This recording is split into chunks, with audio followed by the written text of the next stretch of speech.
өтінемін, маған көмектесе аласыз ба? Не болып қалды? Мен өмірімді болжай аласыз ба?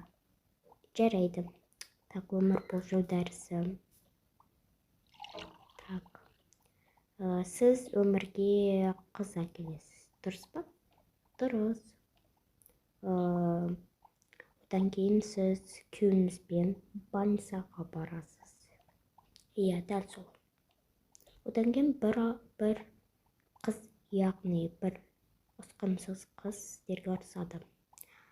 Бұнда қалуға болмайды. Сіздерден оның үстіне ақша сұрайды. Сіздерге ақша төлемесеңіздер бүкіл елге айтып берем дейді, деп қорқады. Иә, дәл солай. Одан кейін сіздің қызыңызды 16 жасында машина қағып кетеді. Сонда мен қызым тірі ма? Иә, тірі. Бірақ ол маңызды емес. Яғни сіздің қызыңыз вампир болған соң. Яғни, вампир, мен білемін. Яғни сол больницадағы апай айтып қойған ғой бүкіл елге. Оған біз ақша төледік қой. Ақша төледіңіздер, бірақ ол бүкіл елге айтып салды. Бір сатқан екен. Бірақ ол қазір бізге маңызды емес.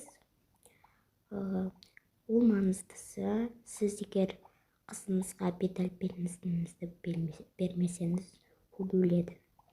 Жарайды, мен берем.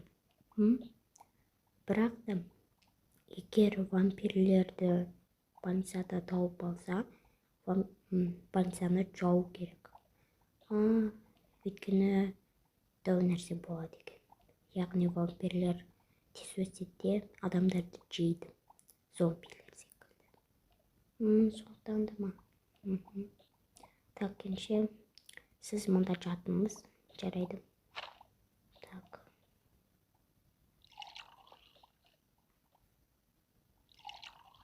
Міне ішіп алыңыз.